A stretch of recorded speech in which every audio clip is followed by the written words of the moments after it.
Corona virus को लेकर भारत सरकार के स्वास्थ्य मंत्रालय ने बीते मंगलवार को कुछ राहत पहुंचाने वाली खबर सुनाई है।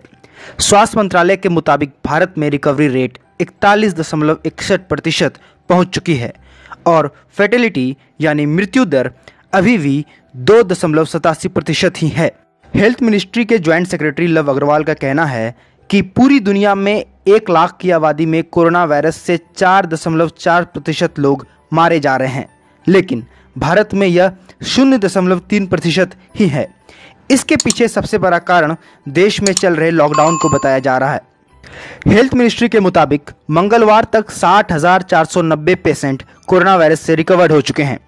टेस्टिंग के मामले पर Indian council of medical research ने कहा है कि भारत में फिलहाल हर दिन 1,01,000 टेस्टिंग की जा रही है। देश भर में 612 टेस्ट लैब भी बनाए गए हैं, लेकिन इसका ये मतलब नहीं कि आने वाले वक्त में भारत को कोरोना वायरस से निजात मिलने वाला है।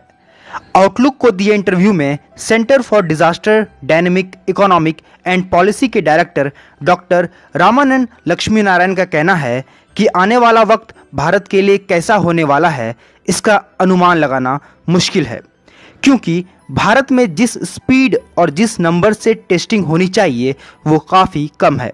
सरकार सिर्फ ये जानकारी दे रही है कि कितने टेस्ट कंडक्ट किए गए हैं। उदाहरण के तौर पर अगर एक पेशेंट पर 5 सैंपल टेस्ट किए जा रहे हैं और हो सकता है कि एक पेशेंट को डिस्चार्ज करने से पहले 2 बार सैंपल टेस्ट किए जा रहे हो, अब इतने टेस्ट अगर एक पेशेंट पर किए जाने वाले हैं, जिसके बाद सरकार बताती है कि हमने देश में इतनी बड़ी मात्रा में टेस्ट किए हैं, तो वो शायद सही नहीं होगा।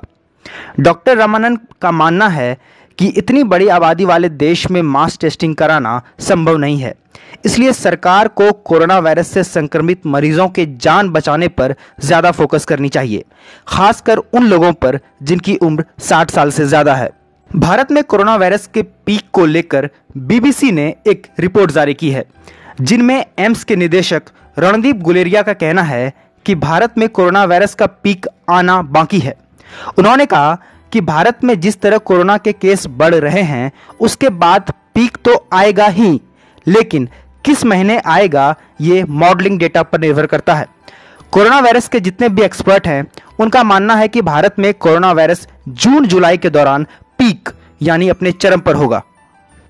मॉडलिंग डेटा कैसे तय करती है कि कब कोरोना के केस बढ़ने वाले हैं, तो इसके जवाब में रणदीप गुलेरिया ने कहा है कि मॉडलिंग डेटा कई फैक्टर्स पर निर्भर करता है। जैसे कि जब देश में लॉकडाउन इम्पोज नहीं की गई थी, तो ये डेटा दिखा रहा था कि मई महीने में भारत के अंदर कोरोना वायरस पीक पर होगा, लेकिन अब फैक्टर बदल चुका है, इसलिए अब मुमकिन है कि डेटा के अनुसार भारत में कोरोना वायरस जून जुलाई के वक्त अपने चरम पर आ सकता है। पीयूष कुमार की रिपोर्ट, हेडलाइंस 21 के लिए।